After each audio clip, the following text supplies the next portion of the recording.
Hello, and thank you for joining us for another episode of That Solo Life, the podcast for PR pros and marketers who work for themselves. I am Michelle Kane with Voice Matters, and I am here as ever with my wonderful co host, Karen Swim of Solo PR Pro. And we have yet another wonderful guest. We are so lucky. Today we have Chauniqua Major-Louis. Hi, Lewis. everyone.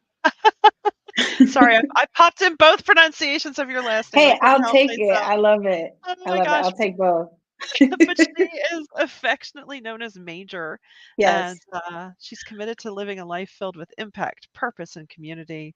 We're going to talk about all the good things she's involved in, including being the founder of Whatever's Good, which is a PR and creative shop.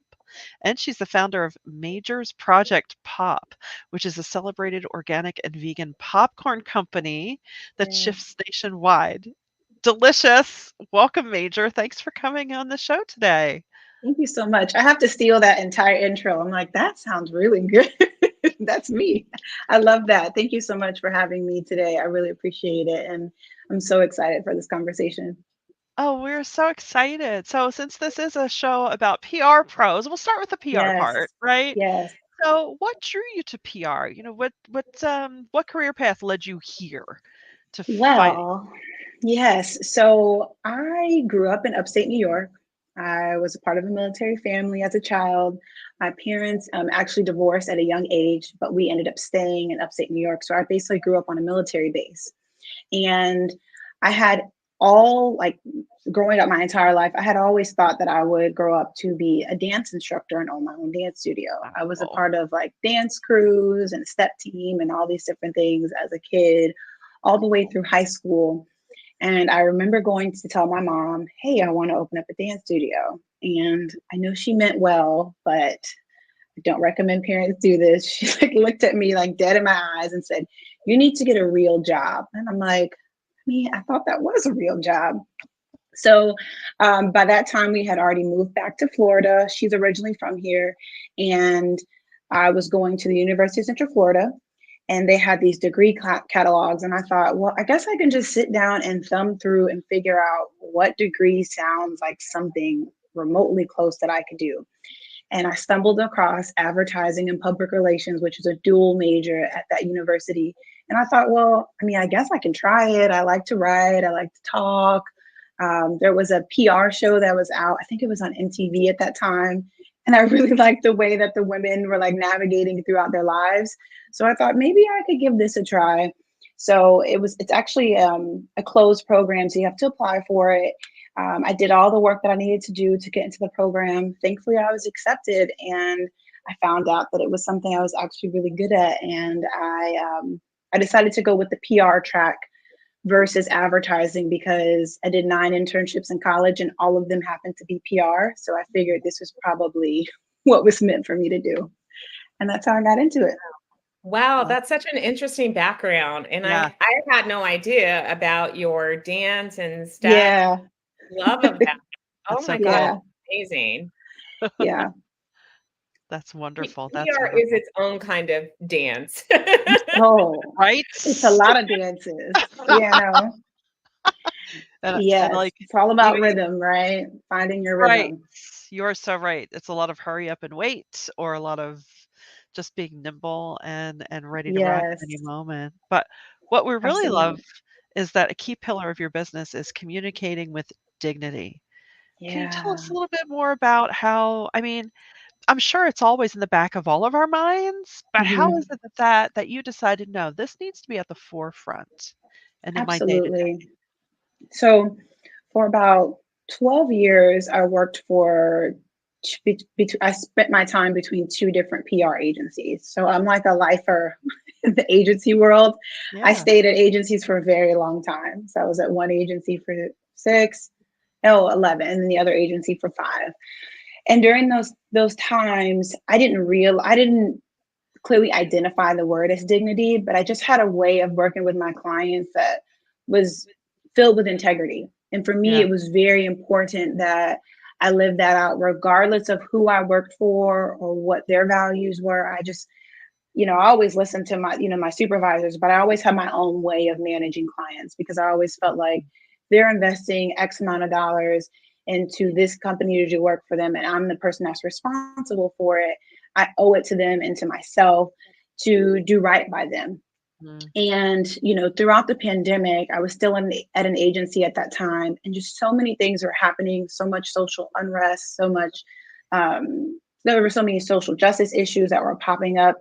And I was finally at a point in my career that I felt very comfortable and confident about standing up for rights and the rights of people and being a lot more vocal about the things that I had always felt my entire career, but maybe it was just too timid or felt like I might lose my job. All those things that you're concerned about when you're younger in your career. Sure. So I just had this like innate feeling inside of me that I was no longer going to do that. And I was going to make my morals and principles very well known to everyone that I worked with so that they would understand what I would not do and what I would do. Because for me, my core values, they are woven through every part of my life. And when I left that agency after 5 years, it was a great run, awesome people.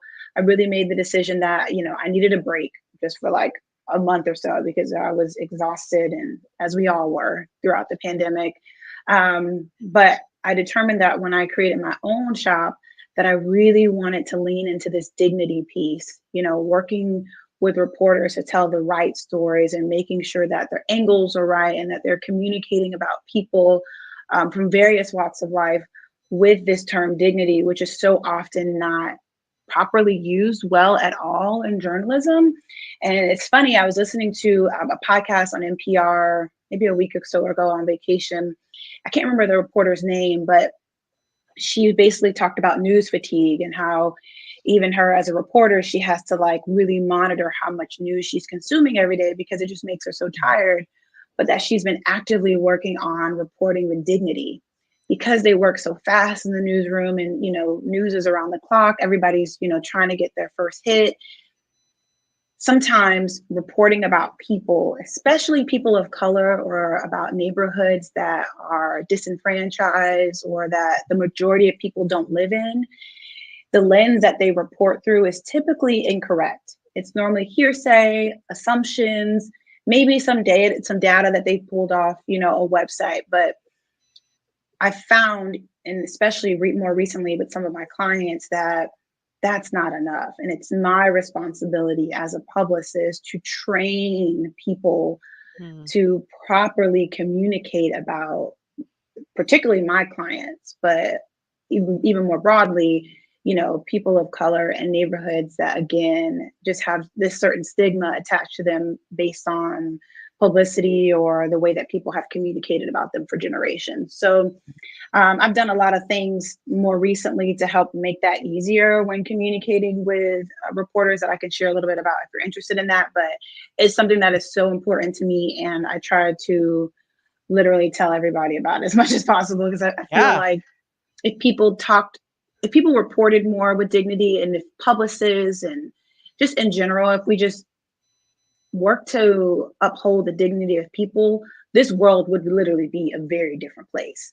But we don't often do that. So, we deal with a lot of strife, and there's, Yeah. issues within communities and such. So it's really important to me as a publicist. And I find that a lot more people are talking about it. They might just not use that term right now. Yeah. That is so important. I mean, And Yeah. it's it shows up not it goes beyond integrity. It really yeah. is, I think, taking a step back and respecting the value of each human being, Yes. Yes. without the biases. We all have inherent biases, and it's really important as public relations professionals to identify those and to be able to overcome those, Right. either Absolutely. learning, being involved, but also in relying on other people as well. You can't do this job on your own, even when you're a solo. You really need to have a support mechanism, and you need to have Yeah. people that are different from you. There has to be Yeah. diversity of thought, diversity of backgrounds, a diversity of experiences, because that's how we ensure that we really are serving our publics in the best manner. But I am Absolutely. interested. You mentioned Yeah. that you've taken this to a whole other step and created it sounds like some systems to ensure that you adhere to this value. I'd love to hear more about that. Yes. Yeah, so one key tool that I've created is called the Communicating with Dignity Guidelines document that I share with every media, um, all the media that I work with, any partners I work with, particularly for one of my clients, because the work that they do is so complex and so intricate, it's really easy to misunderstand. Mhm. And their big work is really to help strengthen neighborhoods that have experienced decades of disinvestment. Mhm. So a reporter might, use words like impoverished or crime ridden or poor or homeless and just these terms that we so often use. But I created this document actually after we had this beautiful spread in a statewide publication. It was amazing. It was beautiful. It was an award that so many people throughout the state fight for every single year. And my client got it. So it was this huge honor. I worked with a reporter for about 3 months on the story. We did multiple tours, communicating with residents, all of this work. And when the story published, the headline used some words that we would never use to communicate what happens in that neighborhood.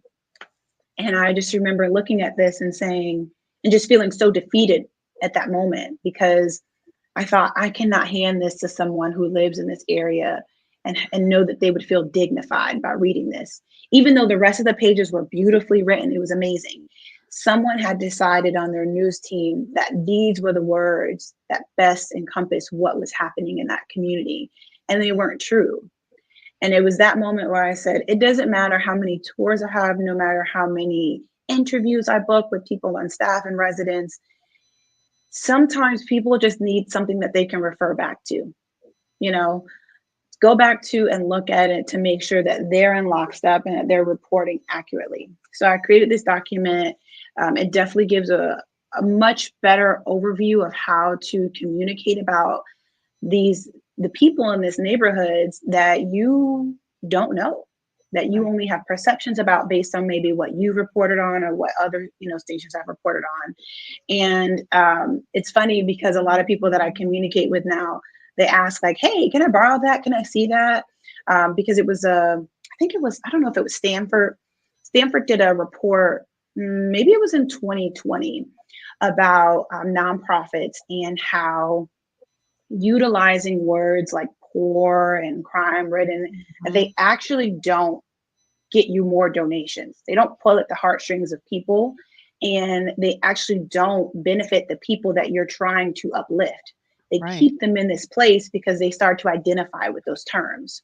Yeah. So if you use language that is more positive, that's more dignifying, that's more uplifting, people will invest in vision. They don't want to invest in problems. They want to see, well, what else is happening? What are we doing to better the situation? So I took all of that knowledge and that just like, I don't know, that inner thing inside of me that said, hey, I need to do something about this, at least in my own community and the people that I communicate with. And yeah, I created this document and I share it with any reporter, any partner, anyone that emails me about that particular client. Doesn't matter who they are, they get the document and I point them to it. It's in our media kits. And it's definitely, I mean, it's crazy, but in the last 6 months, the reporting has drastically changed. And Wow. it's wild to see. Like you can literally tell that they're reading what we wrote and they're using it in their copy for the news crews, like words that they would never use before. So I'm like, I don't. It would be easy for me to take the credit, but I love that one really great thing that happened as far as that award was Yeah. also such a bad thing for me that it checked me as a publicist and said, there's something more that you can do. I don't Yeah. want to blame the news crews for how they report. Like, well, I can't control how they report. No, actually, we can. We can help guide them into a more informed way of talking about people. So, something I'm really, really grateful for, and it has just proved to be very beneficial. I love that. I love that you Yeah. took action because you're right. We do have a lot of us who will be apologetic and feel like we don't have control. And what you did, Yeah. it's not that you're controlling the message, it's that you equip them with the Mhm. right Hmm. language. And you're right, those words are dehumanizing because it Yeah. makes Yeah. people a problem. So you're Yeah. you're labeling them with their problem and you're forgetting about their humanity. And I'm triggered when I see things Absolutely. like homeless people. And I've even seen it where they don't even add people, it's just the homeless, as No. Homeless. though Right. that defines them as some category of the Yeah. human race. These are Right. human beings that happen to be unsheltered. They Yeah. all have Right. stories, they have families, they have people who love them, they have backgrounds and histories. They're members of the human race. And we dehumanize them and their issue, and we don't understand the complexity of their Yes. issues because we've labeled them and categorized them as this subset of humanity. So I think this doesn't only apply to people that are working, in nonprofits and in impact businesses, but it applies across the board. That a key takeaway today for our audience is take another step. Just if you're feeling Yeah. frustrated, equip the people that are reporting on your clients with the right language, because Yeah. I believe the journalists are completely overwhelmed, just Yeah. like the rest of us. Yes. And having Exactly. a tool that helps them to tell a richer, better story and to use language that's more effective, more inclusive, is a good thing. I think that they will welcome that. But I sometimes see public relations pros that are afraid Hmm. to communicate with journalists like human beings. They don't treat Yeah. dignity. They're so afraid that, oh, they're going to tweet about me and say that I was pushy, or, I'm going to end up in, the bad pitch blog post. And we have to we can't be ruled by fear.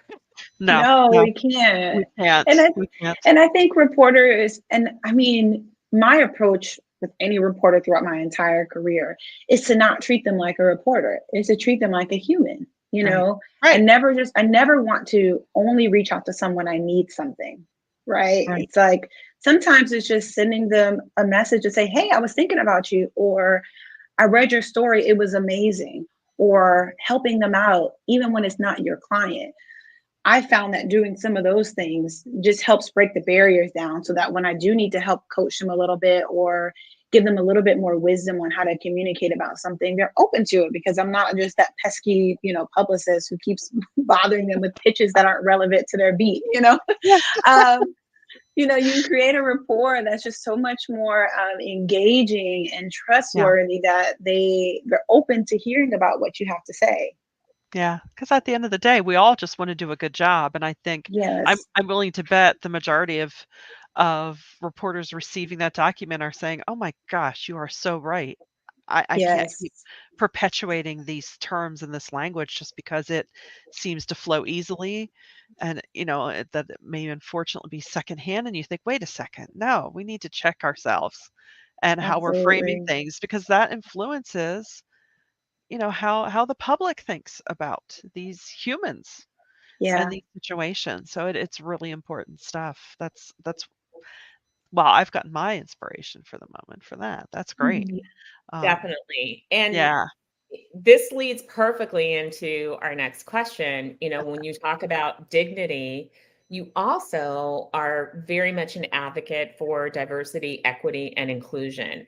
And you Yes. have something we haven't talked about in detail. We've been on the PR, but you've also taken that to heart. These two messages, I love the way that you have created alignment in your life, not only in your PR business, but in your popcorn business. Yeah. So, tell us about, what you're doing with DEI and how that plays across both of your businesses and sort of the impact that you've been able to make in that area. Yeah. So I feel like DEI is literally like just in my DNA as a Black Mhm. woman who is always looking for ways to advocate for really everyone, but especially people who have found themselves in marginalized like pockets of society. And it has become so important to me, especially working in PR where a lot of people don't look like me. And it's funny. I say it's funny, but it's actually really sad. In my 12 years of working as a publicist, it took me leaving the agencies that I worked for and starting my own firm to actually report to a Black man. Wow. That doesn't I've surprise me. never reported to a Black man Yeah. ever, or a Black Yeah. woman Yeah. in my whole entire career. To Yeah. me, that is like insane. It is. Like, whoa. Yeah. So when that like settled into my heart, when it finally happened, because I was trying to figure out what feels different about this, like what's going on. It was great, I loved it, but I'm like, what feels different? I was like, oh, this has never been your life before. Mm. And I've always had this desire to make sure that C suites are more diverse, middle management, upper management, junior staff, but it's just become so much more important to me. So as of late, I've definitely been doing my part in trying to talk to anybody that will listen, especially because I know so many agency owners and people who have their own businesses about the power of diversity and inclusion. This workplace, this work environment that we're in right now, people sometimes want to be there and sometimes they don't. And that's just the truth of the matter. Most people want to work from home, and some people don't want to work at all because of all of the turmoil that we're experiencing in the world.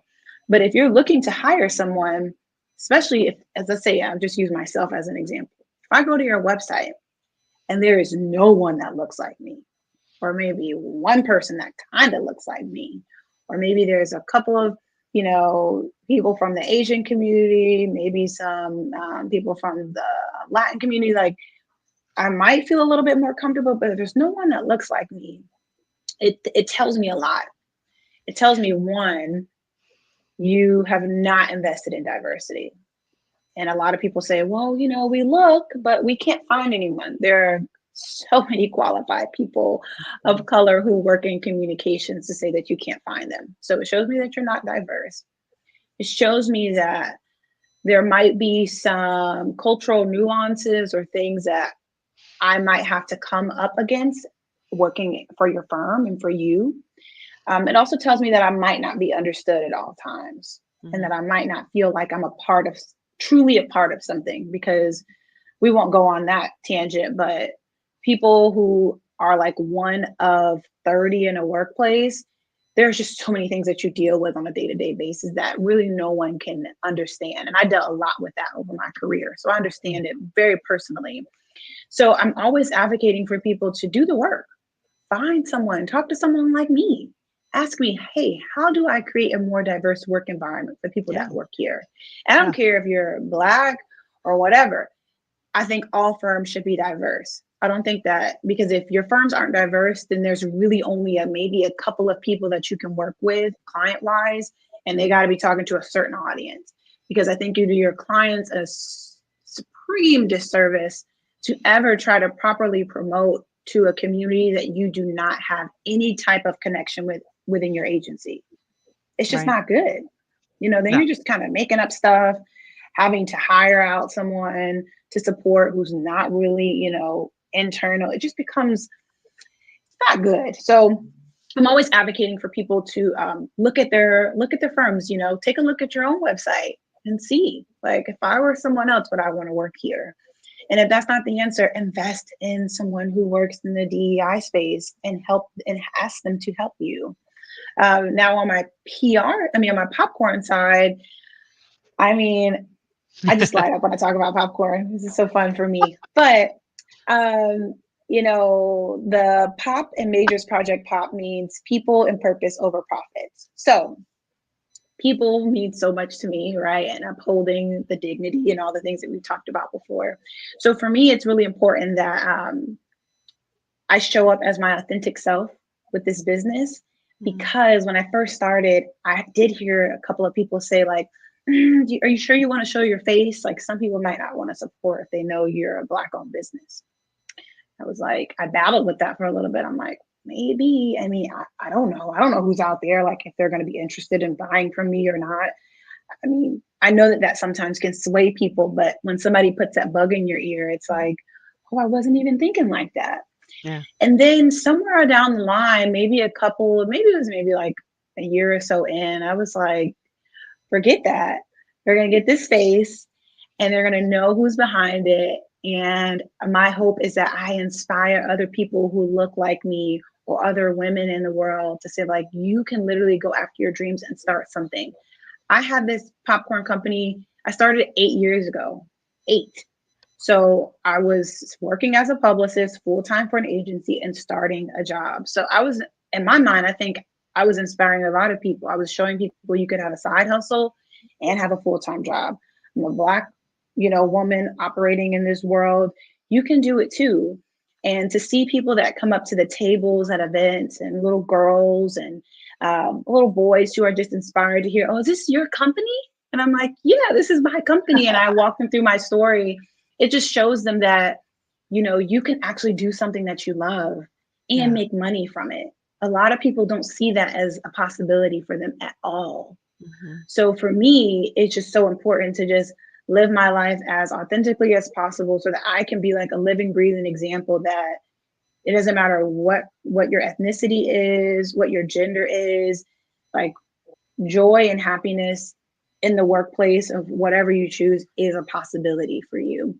So I that's kind of like my posture when it comes to popcorn, and why I try to show up as much as I do as myself in my many forms so that other people can maybe just get a glimpse of inspiration about what they want to do in their life. I think that's fantastic. And so, I mean, so you've got 2 businesses. How do you stay organized? How do you keep it all together? I mean, am I organized? Yes, you must be. So I have a great husband who also he has a marketing and podcast studio. He also does real estate, but he is like the other side of my brain that barely works, which is like he's very organized and very like into tech and systems. I try to be a systems person, but like for him, it's natural. So he Sure. sets me up on Notion. I don't know if you all use Notion, but it is an amazing tool that I use to organize my entire life. So both Mhm. businesses live within Notion. If it doesn't hit my Notion boards, I might forget about it. Mhm. So every order I have for popcorn, events, press release I might have to write, pitches, media tours, everything goes within this one place. And it's kind of like a pegboard or like a whiteboard, but just on, Yeah, digital and on my computer that I can change and use it for an app at any given time. So nice. I do that, and I really just give myself a lot of grace. Like for some reason, I'm very appreciative. Typically, when PR is very busy, popcorn is slower. So I've got this like natural Okay, rhythm that happens in my life that I'm just very grateful for, that's because good. they typically aren't popping at the same time, which I so appreciate because I'm a solo on both sides. So it would be too much for me to handle. But Notion is literally my best friend. I don't really use any other organizational tools besides Notion, and it encompasses my entire life. And without it, I would probably have a ton of sticky notes and notebooks with like half written things all over my house, but I don't. I just have one app that keeps it all together for me. That's incredible. I love it. I'm gonna check Yeah, that out. yeah, it's good. And they sell templates for it. My husband, he set me all up Oh, wow, and that's he so did a cool. great job. So like you can design it the way that you like it to be, but even on Etsy, if you type in like Notion, Yeah. there are templates that people have already designed that you can just download and upload to your Notion that are Oh, already all cool. set for you. Very, very cool. Yeah, Awesome. Notion is super popular in the tech world. So I've worked yes, tech I PR, saw so very popular. yes. I would not know about it if it weren't for my husband. well, while we're talking about your popcorn, I did notice when I was looking at the website, you have different flavors. Yeah. So I have my OG kettle corn, which is, I always tell people it's similar to like what you normally think about, like sweet and salty kettle corn, but just much more elevated. So we use, for all of our recipes, we use an organic non-GMO kernel Mm, and organic and vegan cane sugar. A lot of people don't know that most processed sugars are not vegan because they are processed through bone char, which makes them not vegan. So we use organic and vegan cane sugar and an organic unrefined coconut oil and Himalayan pink salt. That's what makes the OG flavor.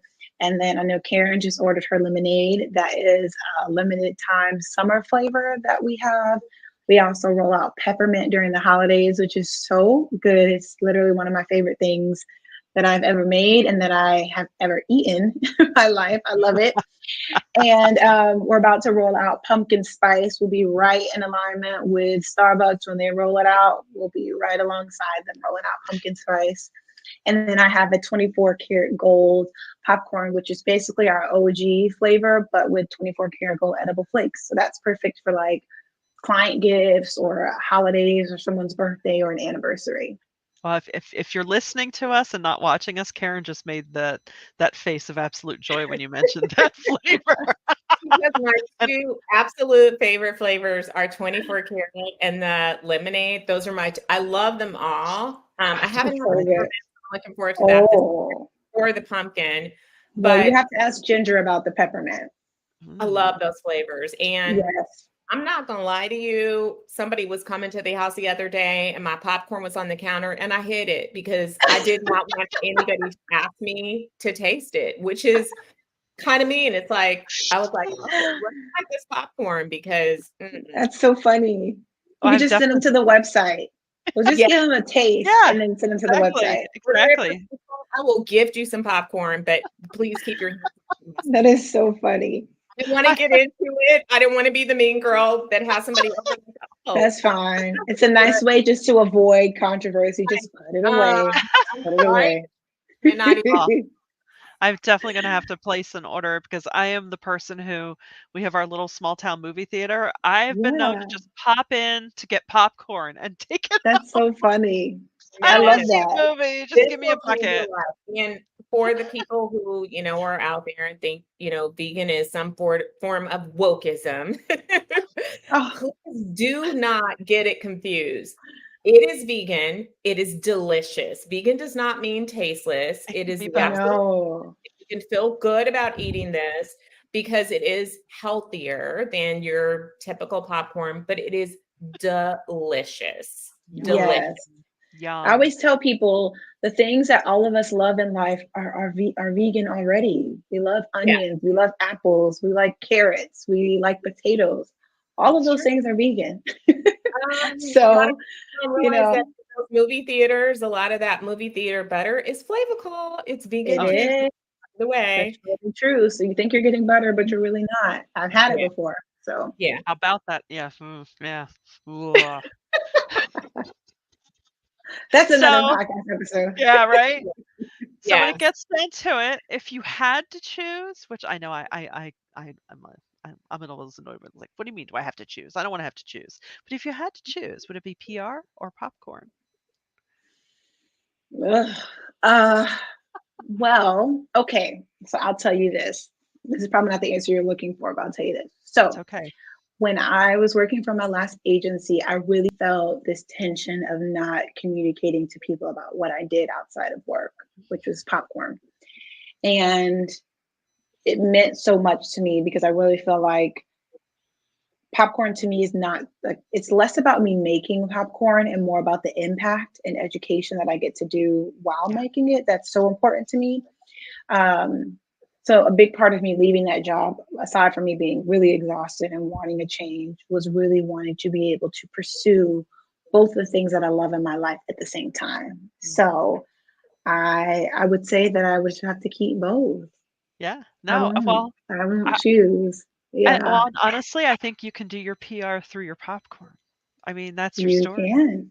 Yeah. Yeah. So Yeah. it So was kind of a trick question we came up with, but no, it's a good question though, but I Yeah. definitely felt that tension. Sometimes yeah, it's like sure. that. Like even if you work for a job and they Yeah. sometimes they want to know that you're fully in, even if you're fully in, you still have a Yeah. life outside of work. But I Yeah. felt that tension and I said, hey, I really again want to live as my authentic self and I don't want to have to hide things that I'm Yeah. doing. And it was getting to a point where it was becoming too hard to hide. So I'm like, Yeah. Yeah. I'll leave this, start my own thing, and keep doing Yeah. popcorn. And here we are. That's awesome. I think that's perfect. Yeah. And I if you want to, hope that all the other budding entrepreneurs or, yeah, people that are looking at PR out there pick up some really key things. One is that there are no limitations. there's only the limitations that you create for yourself. And that when you are purpose driven, that purpose can express itself through different channels. Yeah. You don't have to choose one thing. And I think, that was a defining moment for me. Someone gave me that advice so many years ago, before we had the Mm, term side gig, and before they said, Yeah. and it was actually my brother, God rest his soul, who said, you don't Mm. have to do one thing. And I was like, wait, what? I don't understand. right. Like, no Right? one's ever said that to me. Right? So I hope that people in our audience experience that freedom to do the things that you're passionate about. Major is someone that I personally just adore, and she really Aw. is making an impact and making a difference. I love what she does with her company. I love how she communicates with her PR business. And so, for all of the other little girls that look like us, you really can do it. I too didn't have a lot of role models in the corporate world, and I still deal with a lot of the things that people deal with in corporate America. But I just want all those other little brown girls out there to look at Major and think, I could do this too. And yes, you can have two businesses and run them successfully. Mhm. Yes, you can. Absolutely, absolutely, and I think it's so key what you said about just following your purpose. I don't think you can ever Yes, go wrong if you follow your purpose. you can't. You No, can't. And no. it's just been the biggest blessing that I didn't know that this life was possible for me. Like literally thank God for my husband and people around me who said, you can actually do this by yourself. Like Yeah, you can start your own company. You don't yeah, have to do what you've been doing. Like you can do it. And yeah, it was, those voices in my ear, kind of that silenced my fear and allowed me to step out and say, okay, I'm going to do this. And yeah, I wake up with joy every single day. This has never been my life. I wake up with bliss and joy. It doesn't matter what's on my to-do list. I'm so, I'm just in a completely different place than I've yeah, ever been before. And it's not to say that it's always going to be like that, right? We go through a lot as business owners, but I think it's just a different type of joy yeah. because I actually am doing what I know I'm supposed to be doing in my life. I think that's fantastic. Well, Yeah. what a perfect note to end it on, and if you want to find Major online, pretty much I would say the hub is at majorcreates.com. Would that be right? Is that a good place to So find yeah, you? you can go to majorcreates.com. Yeah, that's a great place. That'll take you to there. You can access whatever's good website as well as Project Pop's website. Awesome.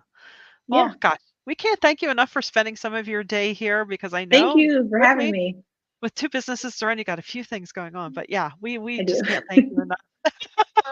And, I'm gonna go order some popcorn, and, to all of our listeners out there, we hope that you were inspired today because this was truly, I think, one of our more inspiring episodes, so we thank you for listening. Please do share this around because we need some goodness in this world, and, thank you for listening to That's a